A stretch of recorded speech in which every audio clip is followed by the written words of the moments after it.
Hello everyone. आज हम करने वाले हैं करंट अफेयर्स का पार्ट 2। पार्ट 1 में हमने आपको कराया था कुछ मेजर अपॉइंटमेंट और लोकसभा इलेक्शन से संबंधित और T20। अगर आपने पार्ट 1 नहीं देखा है तो जाकर हमारे इसी चैनल पे पार्ट 1 देख लीजिए। तो आज हम कराने वाले हैं 25 क्वेश्चन मोस्ट इम्पोर्टेंट जो MTS और SSC और NTPC अगर जो मोस्ट एग्जाम हैं उनके लिए सफिशेंट है। तो चलिए शुरू करते हैं। फर्स्ट क्वेश्चन है, पहला क्वेश्चन है, नए उपन्यास गोविंद के लेखक कौन है? नए उपन्यास गोविंद के लेखक कौन है?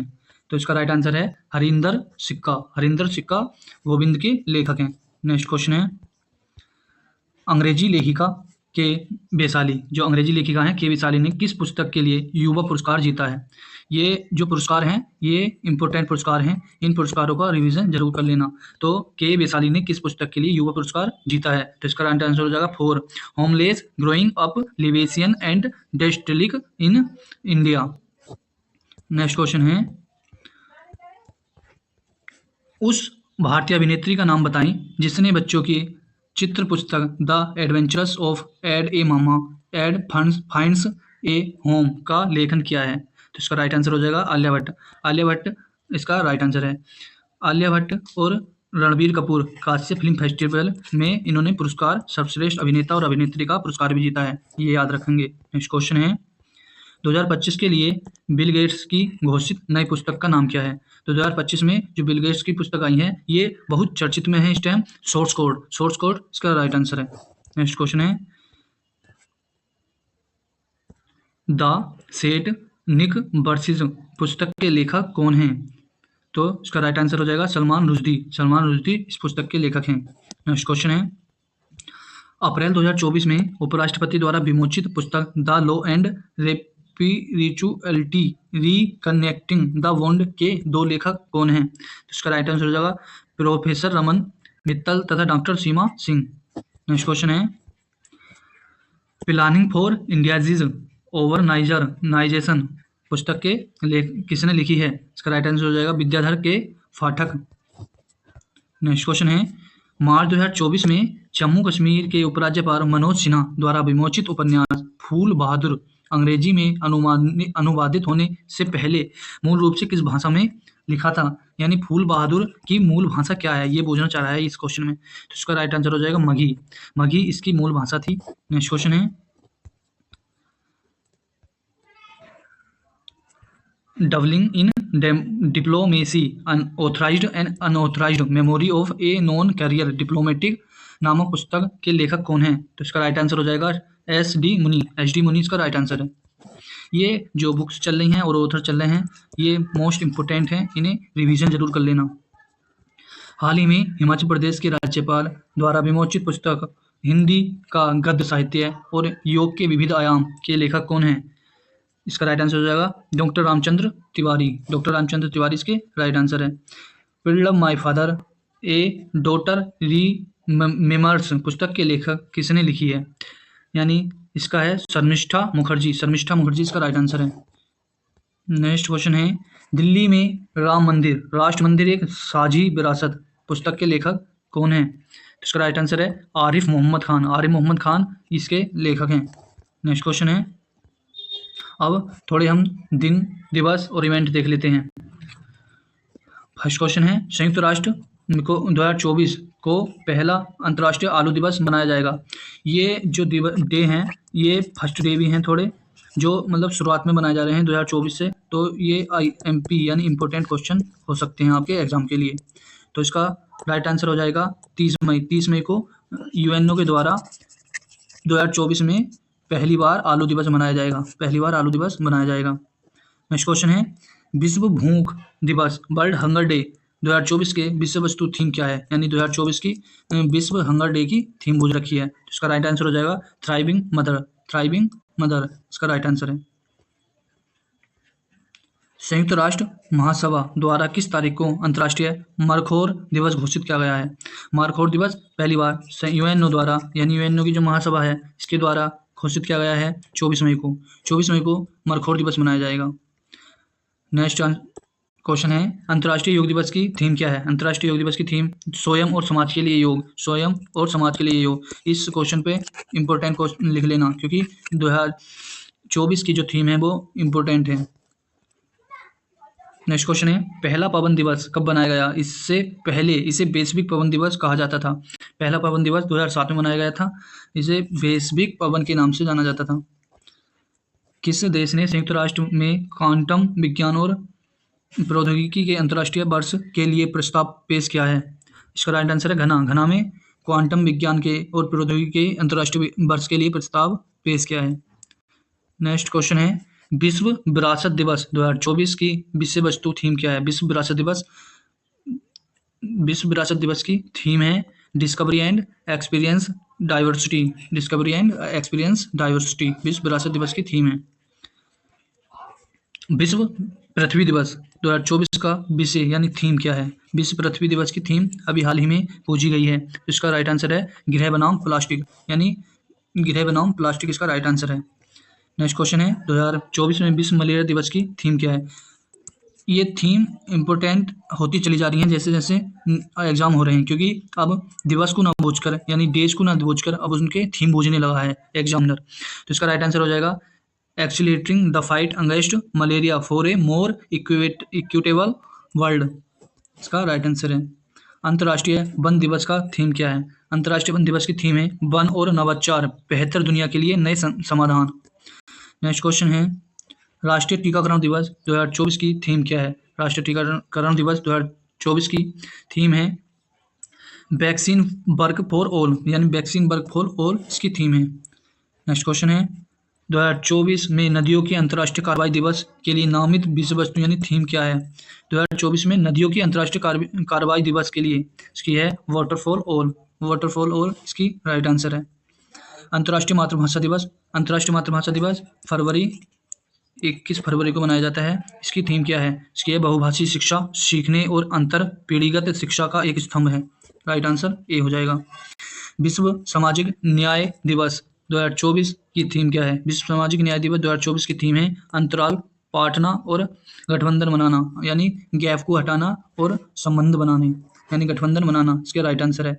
राष्ट्रीय पर्यटन दिवस जो 25 जनवरी को मनाया जाता है 2024 की क्या थीम है। तो इसकी थीम है टिकाऊ यात्रा, कालातीत यादें, स्टेबल जर्नी और टाइमलेस मेमोरी।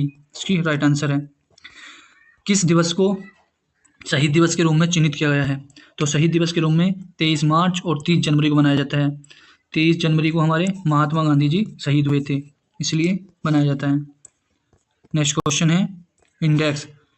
दोस्तों ये जो इंडेक्स के क्वेश्चन कराऊंगा मैं, ये इंपॉर्टेंट क्वेश्चन है, इन्हें रिवीजन कर लेना। ये IMP क्वेश्चन है। तो पहला क्वेश्चन है हुर्रन इंडिया आर्ट लिस्ट में कौन शीर्ष पर रहा है 2024 में। इसका राइट आंसर हो जाएगा अनीस कपूर। अनीस कपूर इसका राइट आंसर है। मई 2024 के अनुसार दिल्ली का हवाई अड्डा विश्व के शीर्ष 10 सबसे व्यस्त हवाई अड्डों में से एक है। इसका स्थान कौन सा रहा, यानी 2024 मई में इसकी एक थी वो आई है रिपोर्ट 10 सबसे व्यस्त अड्डों में नई दिल्ली, यानी दिल्ली का हवाई अड्डा का कौन सा स्थान रहा है। तो इसका राइट आंसर हो जाएगा 10वां स्थान रहा है। नेक्स्ट क्वेश्चन है ऑक्सफोर्ड इकोनॉमिक्स के ग्लोबल सिटीज इंडेक्स 2024 में उल्लेखित शहरों के संबंध में निम्नलिखित रैंक का मिलान कीजिए। यानी कि जो ऑक्सफोर्ड इकोनॉमिक्स के ग्लोबल सिटीज इंडेक्स का जो सूची आई है उसके अनुसार किस शहर की कितनी रैंक रही है। तो दिल्ली की रही है 350 और बेंगलुरु की रही है 411 और मुंबई की रही है 427 और चेन्नई की रही है 472। इसका राइट आंसर हो जाएगा 2। नेक्स्ट क्वेश्चन है ग्लोबल लिवेबिलिटी इंडेक्स 2024 में कौन सा शहर शीर्ष पर और कौन सा शहर अंतिम स्थान पर रहा है। इसका राइट आंसर हो जाएगा ग्लोबल लिवेबिलिटी में, यानी कौन सा शहर ज़्यादा रहने योग्य है, इसकी ये रिपोर्ट आई है। इसका राइट आंसर है वियना शीर्ष पर है और 10वीं अंतिम स्थान पर है। नेक्स्ट क्वेश्चन है विश्व आर्थिक मंच की रिपोर्ट। विश्व आर्थिक मंच की रिपोर्ट इंपोर्टेंट होती है, एग्जाम में पूछी ही जाती है, कोई ना कोई से सेट में ये आपको देखने को जरूर मिलेगा। विश्व आर्थिक मंच की रिपोर्ट 2024 के अनुसार विश्व ऊर्जा संक्रामक सूचकांक में भारत का स्थान क्या है। तो इसका राइट आंसर हो जाएगा 63। विश्व आर्थिक मंच के अनुसार 63 इसकी रैंक है। नेक्स्ट क्वेश्चन है 2023 में परमाणु हथियार व्यय करने की सूची में कौन से 3 देश शीर्ष पर रहे हैं। परमाणु हथियार की बात चलिए और 2023 की जो सूची है 2023 की, तो इसका राइट आंसर हो जाएगा संयुक्त राज्य अमेरिका, चीन और रूस, यानी यूएसए, चीन और रूस इसका राइट आंसर है, जो परमाणु हथियारों में टॉप पर रहे हैं। नेक्स्ट क्वेश्चन है, निम्नलिखित में से कौन भारतीय बैंक 2023 तथा एशिया प्रांत क्षेत्र की शीर्ष 50 ऋणदाताओं की सूची में संपत्ति के आधार पर शीर्ष 3 भारतीय बैंकों में नहीं है? तो इसका राइट आंसर हो जाएगा एक्सिस बैंक। एक्सिस बैंक 3 भारतीय बैंकों में नहीं है। नेक्स्ट क्वेश्चन है, हाल ही में जारी एयरपोर्ट काउंसिलिंग इंटरनेशनल ACI सूचकांक के संबंध में निम्नलिखित कथनों पर विचार कीजिए। दुबई अंतर्राष्ट्रीय हवाई अड्डा 2023 में दुनिया के सबसे व्यस्त हवाई अड्डों का पहला स्थान रहा। दिल्ली स्थित इंदिरा गांधी हवाई अड्डा 10वें स्थान पर रहा। अभी हम इस क्वेश्चन को पीछे पढ़ा रहे हैं, क्योंकि दिल्ली का जो हवाई अड्डा है उसकी रैंक 10वीं थी, तो इसका तो राइट है।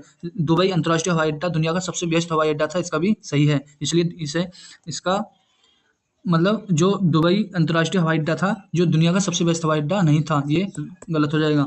तो इसका राइट आंसर हो जाएगा 2, केवल 2, क्योंकि अभी हम ऊपर क्वेश्चन पढ़ रहे हैं 10वें। दिल्ली का जो इंदिरा गांधी हवाई अड्डा है वो 10वें स्थान पे था। नेक्स्ट क्वेश्चन है, कौन सा देश 2023 में डिजिटल रूप से विस्तृत सेवाओं का दुनिया का सबसे चौथा बड़ा निर्यातक बन गया है? डिजिटल रूप से यानी कि ऑनलाइन लेन देन में वितरित सेवाओं का, तो इसका राइट आंसर हो जाएगा भारत। भारत अपना सबसे चौथे नंबर पर आ गया है निर्यातक में। नेक्स्ट क्वेश्चन है, Stockholm International Peace Research Institute की हाल ही में जारी रिपोर्ट के संबंध में निम्नलिखित जो विचार कीजिए। भारत वैश्विक शीर्ष हथियार आयातक बना हुआ है। सऊदी अरब विश्व का दूसरा सबसे बड़ा हथियार आयातक बना हुआ है। पाकिस्तान विश्व का तीसरा सबसे बड़ा हथियार आयातक बना हुआ है। ऐसे क्वेश्चन हमें समूह ग वगैरह में ज़्यादा देखने को मिलते हैं, और CGL के क्वेश्चन इसी प्रकार पूछे जाते हैं। MTS में भी अब ऐसे ही क्वेश्चन आने लगे हैं, तो इसलिए ऐसे क्वेश्चनों की प्रैक्टिस करके जाएं। इसका राइट आंसर हो जाएगा भारत पहला निर्यातक है और सऊदी अरब दूसरा भारत पहला आयातक है, सऊदी अरब दूसरा आयातक है। इसका राइट आंसर हो जाएगा केवल 1 और 2। पाकिस्तान तीसरे नंबर पर नहीं है। नेक्स्ट क्वेश्चन है, वर्ष 2022 के लिए लैंगिक असमानता सूचकांक में, लैंगिक असमानता सूचकांक तो आता ही है 193 देशों के बीच भारत का स्थान कौन सा है? तो इसका राइट आंसर हो जाएगा 108। ग्लोबल लैंगिक असमानता सूचकांक में 108 हमने रैंक हासिल की है। इसका राइट आंसर हो जाएगा 108। नेक्स्ट क्वेश्चन है, मार्च 2024 में जारी मानव विकास सूचकांक के बारे में निम्नलिखित कथन पर विचार कीजिए। UNO विकास HDI जारी करता है, यानी संयुक्त राष्ट्र विकास कार्यक्रम HDI जारी करता है। 23-24 मानव विकास रिपोर्ट का शीर्षक breaking the gridlock reimagining cooperation in a polarized world है। भारत इस बार 120वें स्थान पर है, तो इसका राइट आंसर हो जाएगा केवल तीसरा। भारत इस बार 120वें स्थान पर है HDI में भारत 120वें स्थान पर है। इसका राइट आंसर हो जाएगा केवल 3। नेक्स्ट क्वेश्चन है, 2022 में आयोजित तेंदुए की आबादी के आंकलन के 5वें चक्र के अनुसार भारत में तेंदुओं की अनुमानित संख्या है। तो भारत में तेंदुओं की अनुमानित संख्या इस टाइम 13,874 है। 13,874 इस टाइम हमारे यहाँ पर तेंदुए हैं, जो 2022 की रिपोर्ट थी। नेक्स्ट क्वेश्चन है, अंतर्राष्ट्रीय IP सूचकांक 2024 के कथनों पर विचार कीजिए। 2024 में भारत 42वें स्थान पर रहा, जो पिछले वर्ष के समान था। नॉर्वे ने IP मानकों में विश्व नेता के रूप में अपना स्थान बरकरार रखा है। नॉर्वे ने IP मानकों में विश्व नेता के रूप में अपना स्थान बरकरार रखा है, ये इसका राइट है। तो इसका क्वेश्चन का उत्तर हो जाएगा केवल 2। केवल 2 इसका राइट आंसर है। स्वच्छ सर्वेक्षण पुरस्कार 2023 में राज्यों के बीच स्वच्छता की श्रेणी में कौन शीर्ष पर रहा? तो इसका राइट आंसर हो जाएगा महाराष्ट्र। महाराष्ट्र इस पर फर्स्ट नंबर पर है, और इंदौर जिले में फर्स्ट नंबर पर है। नेक्स्ट क्वेश्चन है, 2023 भ्रष्टाचार धारणा सूचकांक के अनुसार अपना देश सबसे कम भ्रष्ट देश कौन सा है? तो इसका राइट आंसर हो जाएगा डेनमार्क। डेनमार्क 2023 के अनुसार सबसे कम भ्रष्ट है। नेक्स्ट क्वेश्चन है, 2024 ब्राइट्स रिपोर्ट के अनुसार किस IT सेवा ब्रांड को दुनिया का सबसे मूल्यवान माना गया है? तो इसका राइट आंसर हो जाएगा एक्सचेंजर। एक्सचेंजर को IT के सेवा के ब्रांड के अनुसार दुनिया का सबसे मूल्यवान माना गया है। नेक्स्ट क्वेश्चन है, अब हम थोड़ा डिफेंस के देख लेते हैं क्वेश्चन, डिफेंस में, क्योंकि डिफेंस में भी इम्पोर्टेंट क्वेश्चन बनते हैं जो एग्जाम के दृष्टि से महत्वपूर्ण है। पहला क्वेश्चन है, भारतीय वायुसेना की टुकड़ी किस प्रतियोगिता में भाग लेने के लिए अलास्का अमेरिका पहुंची? तो इसका राइट आंसर हो जाएगा अभ्यास रेड फ्लैग 24। अभ्यास रेड फ्लैग 24 के लिए भारतीय वायुसेना की टुकड़ी पहुंची थी। नेक्स्ट क्वेश्चन है, DRDO ने रुद्रम सेकंड मिसाइल का सफल परीक्षण किया है। रुद्रम सेकंड किस प्रकार की मिसाइल है? रुद्रम सेकंड यह है हवा से सतह पर मार करने वाली, रुद्रम सेकंड हवा से सतह पर मार करने वाली मिसाइल है। नेक्स्ट क्वेश्चन है, भारत रूस संयुक्त उद्यम के अंतर्गत उत्तर प्रदेश में A203 असॉल्ट राइफल का निर्माण कहाँ किया जा रहा है? तो इसका राइट आंसर हो जाएगा कोरबा। कोरबा में AK203 असॉल्ट राइफलों का निर्माण किया जा रहा है। भारतीय सेना की किस पहल में पूर्वी सिक्किम के चांगू में प्लास्टिक अपशिष्ट प्रबंधन और रिसाइकलिंग संयंत्र का उद्घाटन शामिल है? तो इसका राइट आंसर हो जाएगा सद्भावना। सद्भावना इसका राइट आंसर है।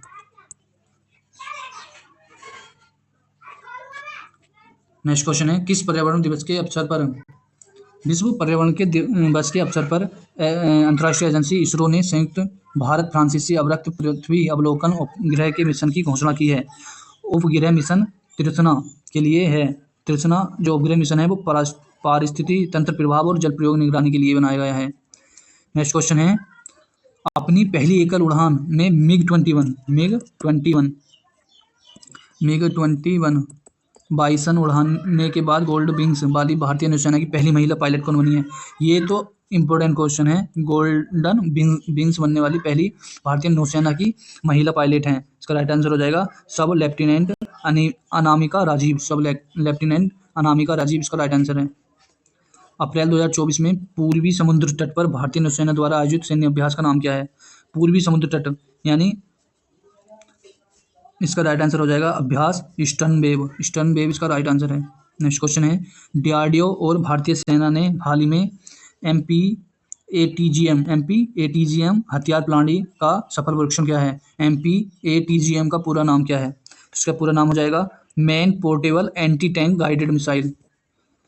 नेक्स्ट क्वेश्चन है, अभ्यास डस्टलिक के 5वें संस्करण में भारतीय सेना की कौन सी टुकड़ी ने भाग ले रही है? अभ्यास डस्टलिक भारत और उज्बेकिस्तान के बीच होता है, जो जाट रेजिमेंट के टुकड़ी ने भाग लिया है।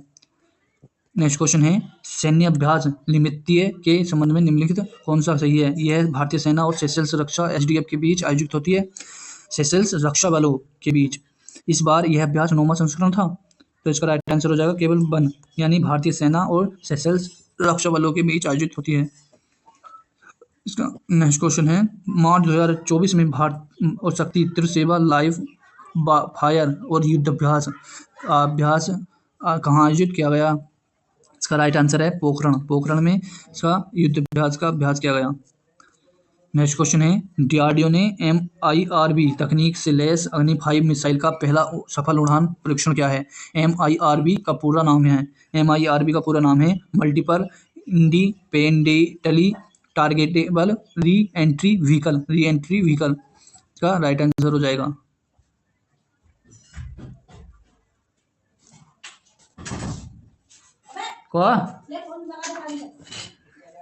वो तो नीचे लगाता मैं आके ले, मैं आ रहा हूँ, नीचे लगा दिए। मनीषा ले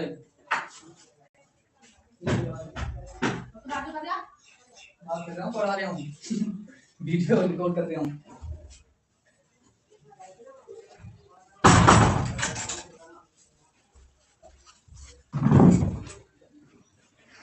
नेक्स्ट क्वेश्चन है, मिलान 2024 के भाग के रूप में आयोजित अंतर्राष्ट्रीय समुद्र सम्मेलन का विषय थीम क्या है? यानी थीम बूझ रखी है अंतर्राष्ट्रीय समुद्र सम्मेलन की, तो इसका राइट आंसर हो जाएगा महासागरों में साझेदार सहयोग तालमेल विकास। नेक्स्ट क्वेश्चन है, डीआरडीओ द्वारा विकसित लेजर हथियार का नाम क्या है? डीआरडीओ द्वारा विकसित लेजर हथियार का नाम क्या है? इसका राइट आंसर हो जाएगा दुर्गा 2 इसका राइट आंसर है। नेक्स्ट क्वेश्चन है, पहले स्वदेशी निर्मित दृष्टि 10 स्टार लाइनर मानव रहित हवाई वाहन यानी यूएवी का अनावरण किसने किया है? यूएवी का अनावरण किसने किया है? इस क्वेश्चन को डिफेंस के रूप में IMP लिख लेना। पहले स्वदेशी निर्मित दृष्टि 10 है ना, दृष्टि 10, तो इसका राइट आंसर हो जाएगा भारतीय नौसेना प्रमुख एडमिरल R हरीश कुमार जो पहले थे। अब आप बताएंगे नेवी के प्रमुख इस टाइम कौन है वर्तमान में? नेक्स्ट क्वेश्चन है, भारतीय वायुसेना ने किस देशों के साथ डेजर्ट नाइट अभ्यास आयोजित किया है? डेजर्ट नाइट अभ्यास फ्रांस और UAE के बीच होता है। नेक्स्ट क्वेश्चन है, तो गाइज आज इतना ही रहने देते हैं, कल हम कराएंगे गवर्नमेंट पॉलिसी एंड स्कीम और नेक्स्ट क्वेश्चन और अन्य तरह के क्वेश्चन। आपको कैसी लगी ये वीडियो आप हमें कमेंट सेक्शन में बताएं और जो होमवर्क दिया है उसका आंसर ज़रूर लिखें। जय हिंद, जय भारत।